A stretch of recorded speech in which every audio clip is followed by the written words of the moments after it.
Continuing Pudd'nhead Wilson by Mark Twain. In the course of their wide travels, they had found out that there are three sure ways of pleasing an author. They were now working the best of the three. There was an interruption now.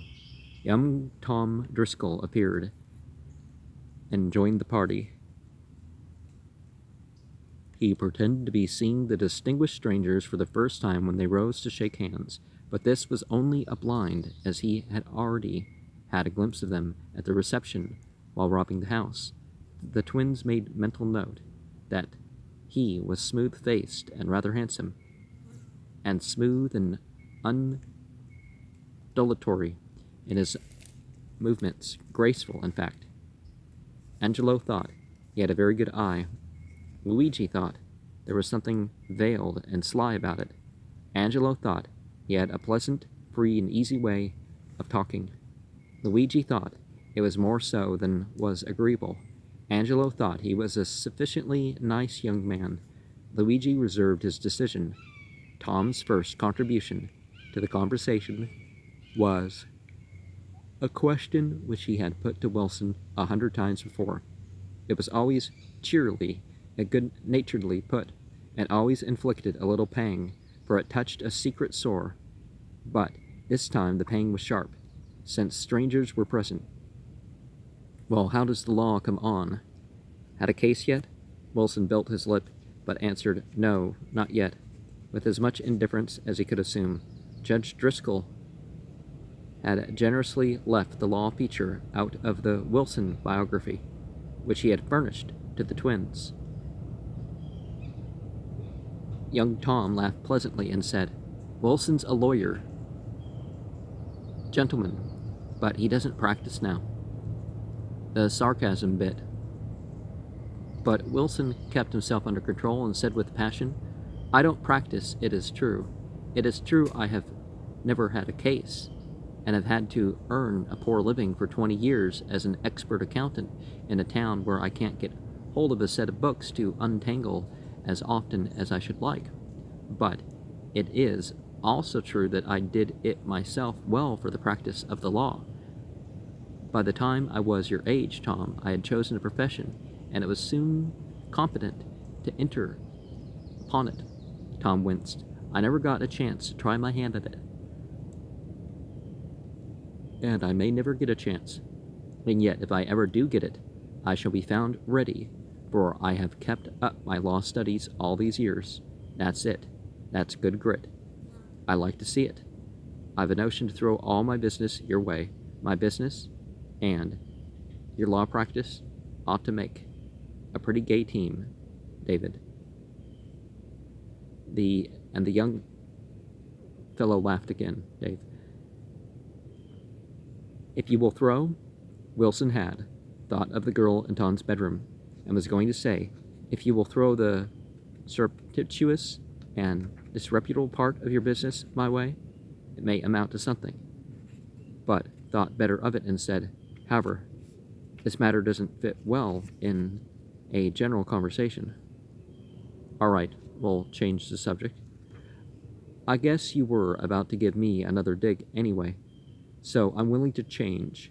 How's the awful mystery flourishing these days? Wilson's got a scheme for driving plain window glass out of the market by decorating it with greasy finger marks and getting rich by selling it at famine prices to the crowned heads over in Europe to outfit their palaces with.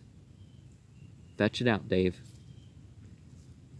Wilson brought 3 of his glass strips and said, I get the subject to pass the fingers of his right hand through his hair so as to get a little coating of the natural oil on them, and then press balls of them on the glass. A fine and delicate print of the lines in the skin results, and is permanent. If it doesn't come in contact with something able to rub it off. You begin, Tom. Well, I think you took my fingerprint marks once or twice before. Yes, but you were a little boy that last time. Only about 12 years old.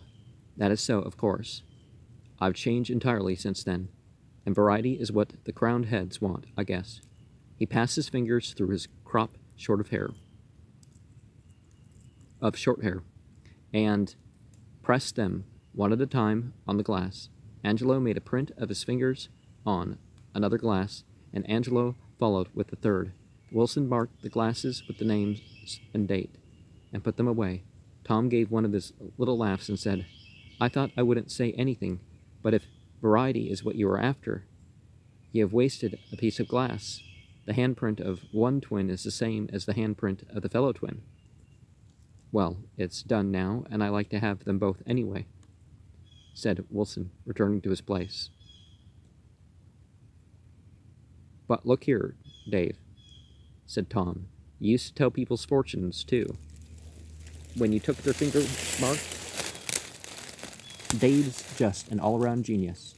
A genius of the first water, gentlemen. A great scientist running to seed here in this village. A prophet with the kind of honor that prophets generally get at home. For here, they don't give shucks for his scientifics, and they call his skill a notion factory. Hey, Dave, ain't it so? But never mind, he'll make his mark some day. Finger mark, you know. Hee hee. But really you want to let him take a shy at your palms once. It's worth twice the price of admission. Are your monies returned at the door? Why, he'll read your wrinkles as easy as a book, and not only tell you 50 or 60 things that's going to happen to you, but 50 or 60,000 that ain't. Come, Dave, show the gentleman what an inspired jack-at-all science we've got in this town, and don't know it." Wilson winced under this nagging and not very courteous chaff, and the twins suffered with him and for him. They rightly judged now that the best way to relieve him would be to take the thing in earnest and treat it with respect, ignoring Tom's rather overdone raillery. So Luigi said, "We have seen something of palm tree in our wanderings, and know very well what astonishing things it can do." Well, a lot of it's just reading people in other ways, but if it isn't a science, and one of the greatest of them too, I don't know what its other name ought to be. In the Orient, Tom looked surprised and incredulous. He said, "That juggling a science? But really, you ain't serious, are you?" "Yes, entirely so. 4 years ago we had our hands read out to us, as if our palms had been covered with print." "Well, do you mean to say there was actually anything in it?" asked Tom, his incredulity beginning to weaken a little. "There was this much in it," said Angelo. "What was told us of our characters was minutely exact. We could not have bettered it ourselves. Next 2 or 3 memorable things that had happened to us were laid bare, things which no one present but ourselves could have known about."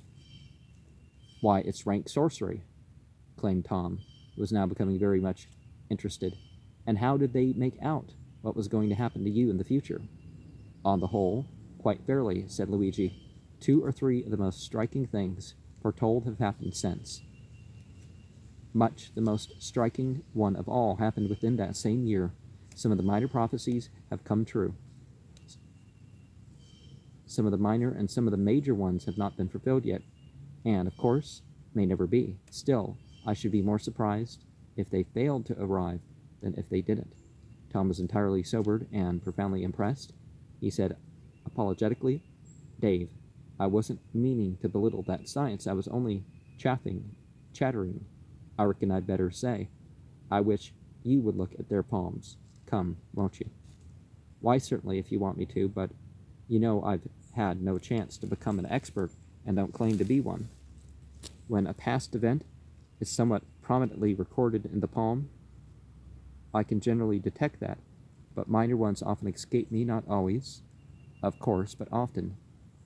But I haven't much confidence myself when it comes to reading the future. I'm talking as if palmistry was a daily study with me, but that is not so.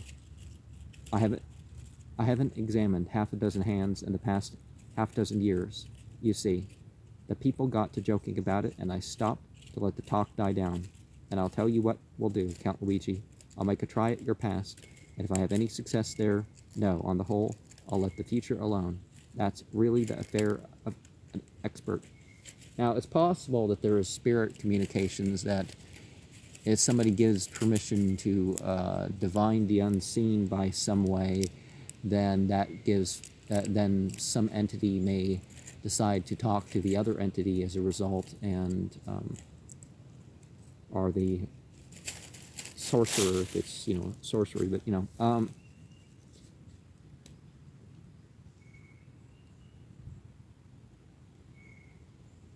He took Luigi's hand. Tom said, "Wait, don't look yet, Dave. Count Luigi, here's paper and pencil. Set down that thing you said was the most striking one that was foretold to you and happened less than a year afterward, and give it to me so I can see if Dave finds it in your hand." Luigi wrote a line privately and folded up the piece of paper and handed it to Tom, saying, "I'll tell you what to look at if he finds it." Wilson began to study Luigi's palm, tracing the lifelines, heart lines, headlines, and so on, and noting carefully the relations with the cobweb of finer and more delicate marks, and lines that enmeshed them on all sides. He felt of the fleshy cushion at the base of the thumb, and noted its shape. He felt of the fleshy side of the hand between the wrist and the base of the little finger, and noted its shape also. He painstakingly examined the fingers, observing their form, proportions, and natural manner of disposing themselves when in repose.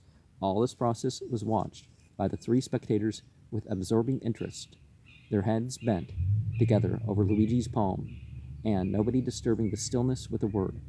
Wilson now entered upon a close survey of the palm again, and his revelations began.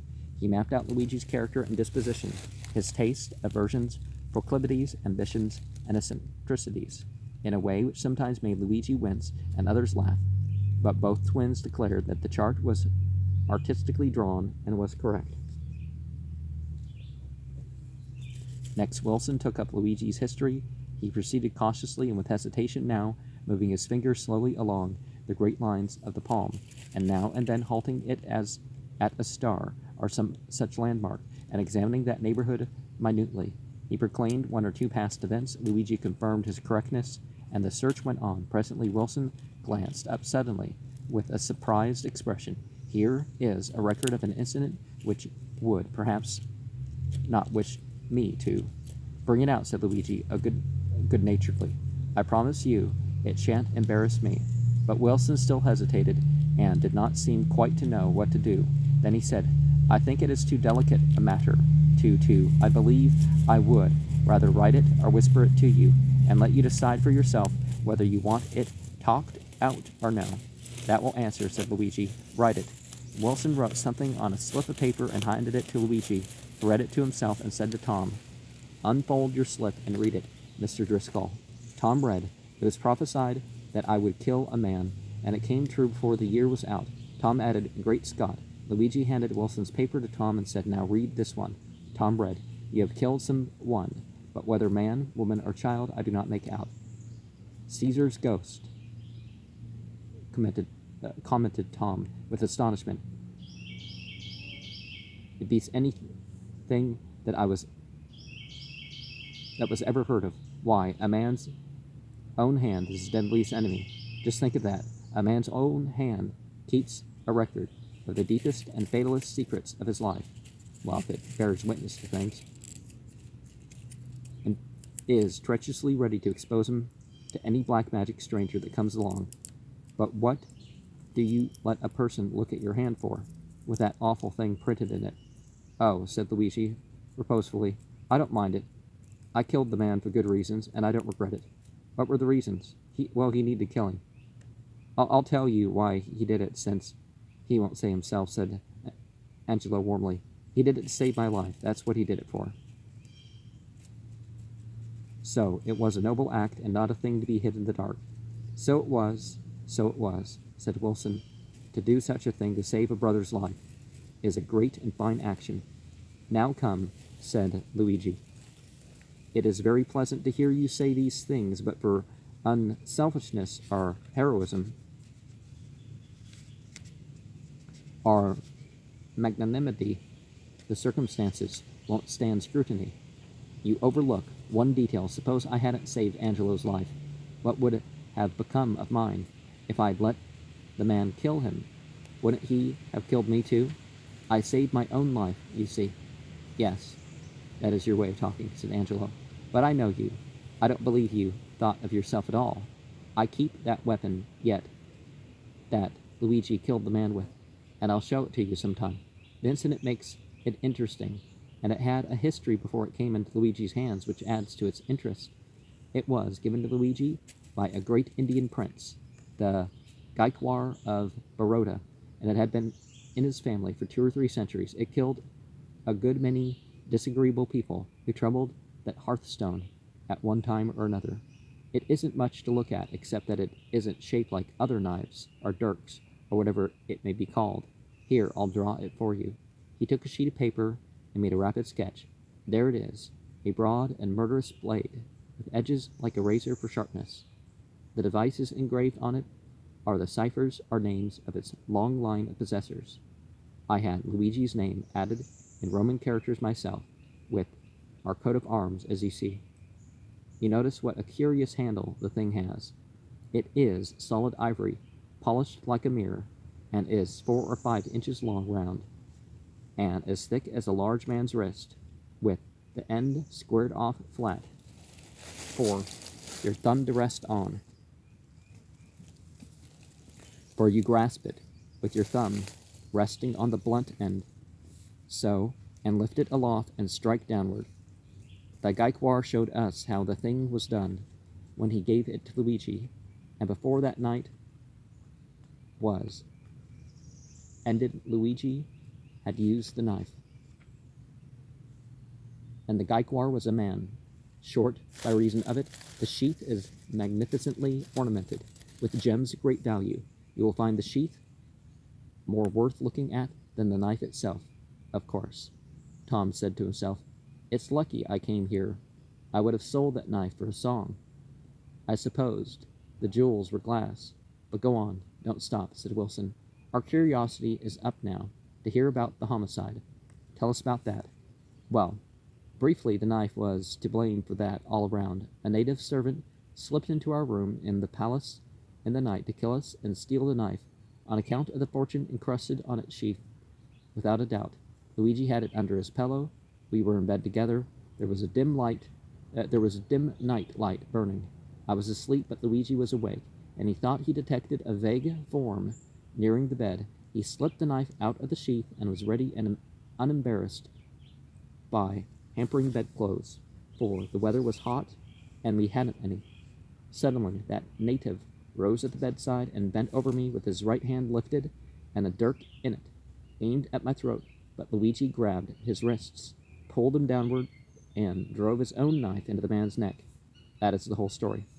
Wilson and Tom drew deep breaths, and after some general chat about the tragedy, Pudd'nhead said, taking Tom's hand, Now, Tom, I've never had a look at your palms, as it happens.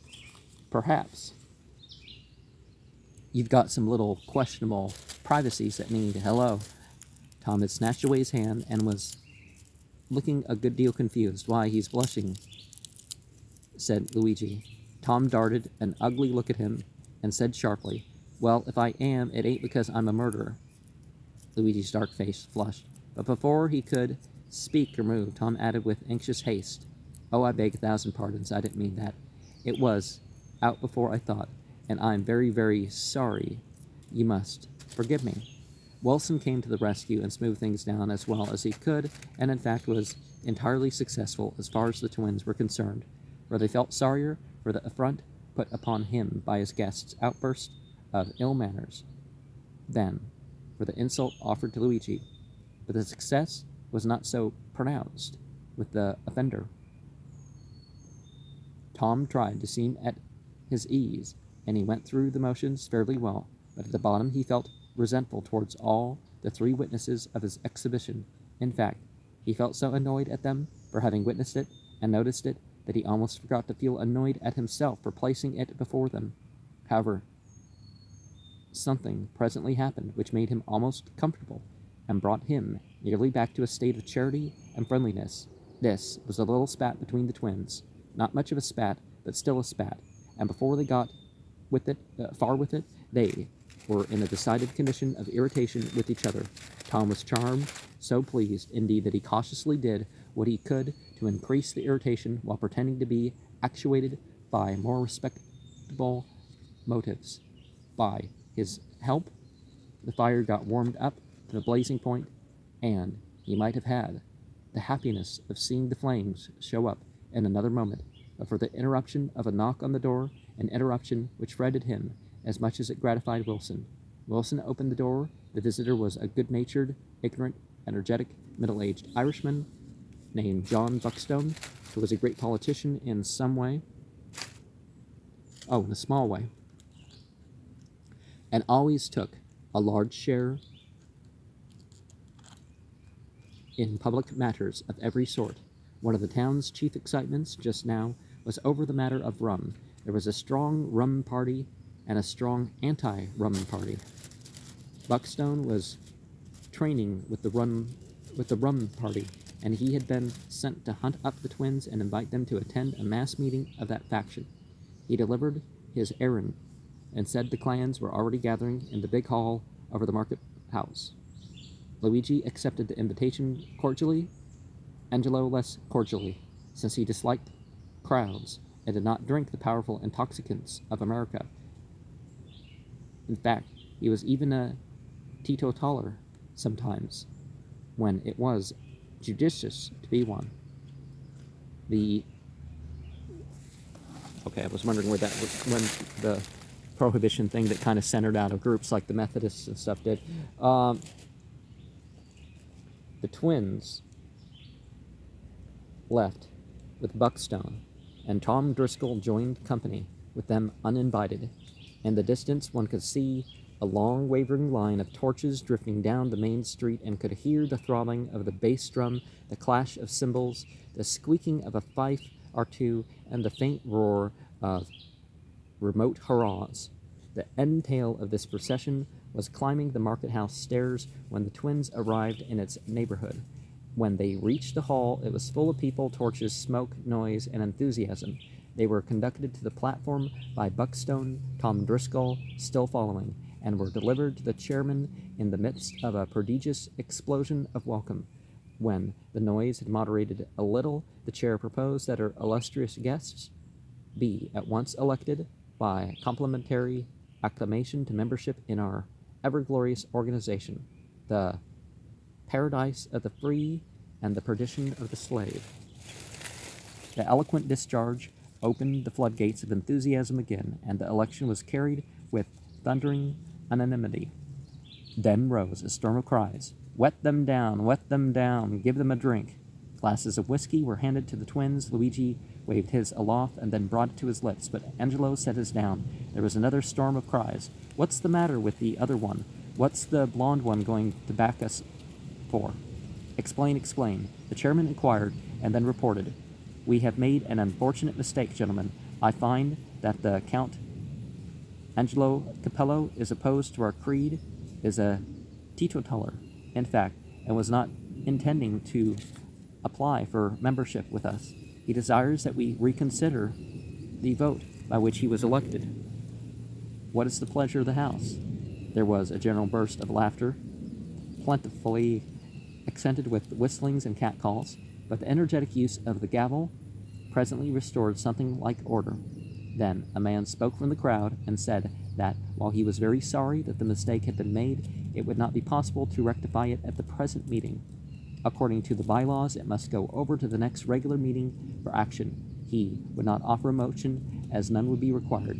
He desired to apologize to the gentleman in the name of the House, and begged to assure him that as far as it might lie in the power of the Sons of Liberty, his temporary membership in the order would be made pleasant to him.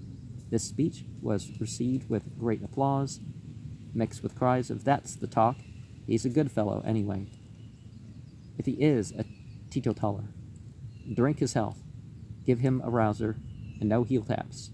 Glasses were handed around, and everybody on the platform drank Angelo's health, while the House bellowed forth in song, "For he's a jolly good fellow, for he's a jolly good fellow, for he's a jolly good fellow, which nobody can deny."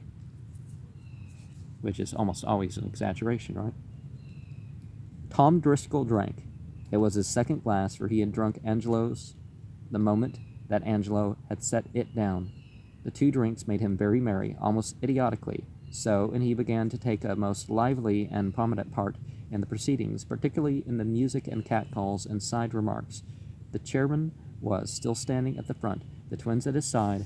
The extraordinarily close resemblance of the brothers to each other suggested a witticism to Tom Driscoll, and just as the chairman began a speech, he skipped forward and said with an air of tipsy confidence to the audience, "Boys, I move that he keeps still and lets this human Philopena snip you out a speech."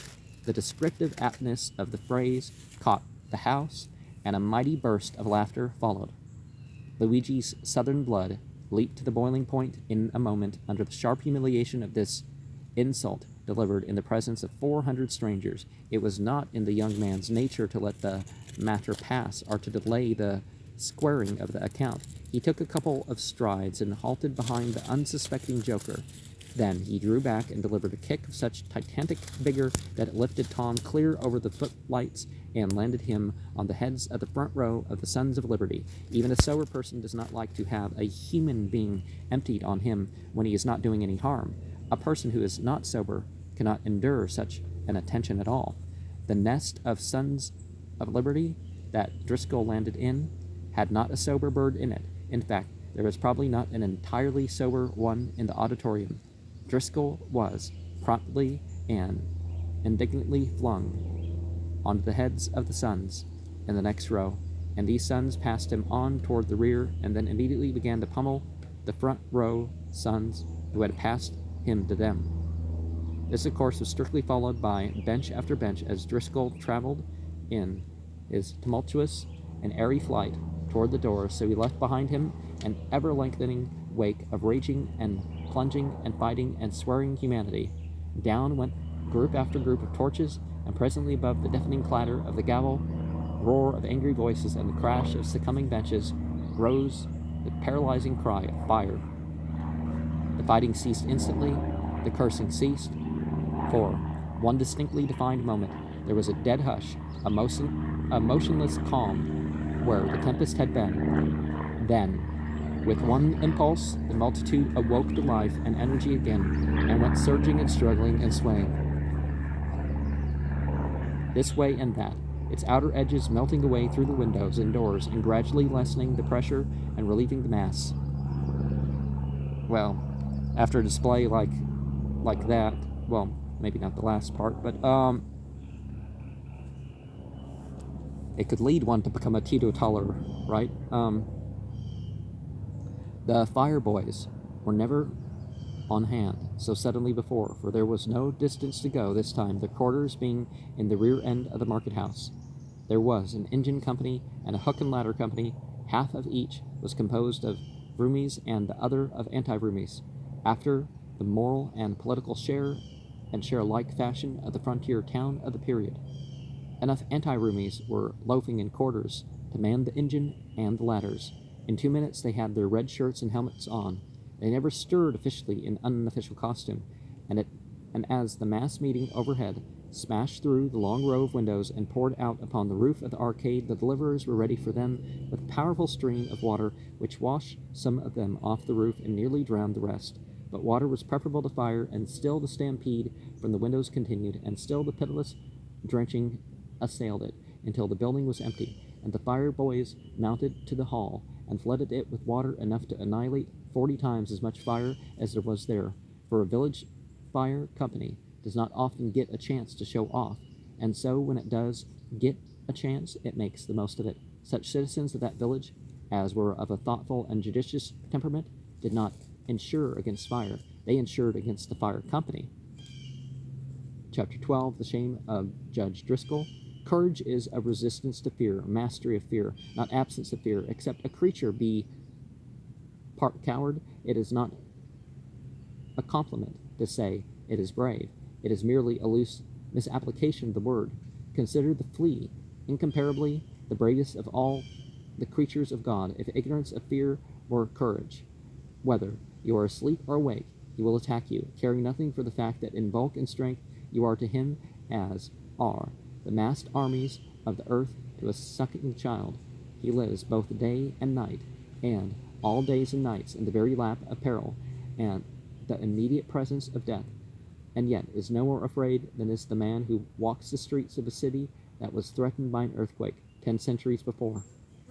Well, if a long time went by, that actually makes the earthquake more likely, but when we speak of Clive, Nelson, and Putnam as men who didn't know what fear was, we ought always to add the flea and put him at the head of the procession. Pudd'nhead Wilson's calendar. Judge Driscoll was in bed and asleep by 10 o'clock on Friday night, and he was up and gone fishing before daylight in the morning with his friend Pembroke Howard.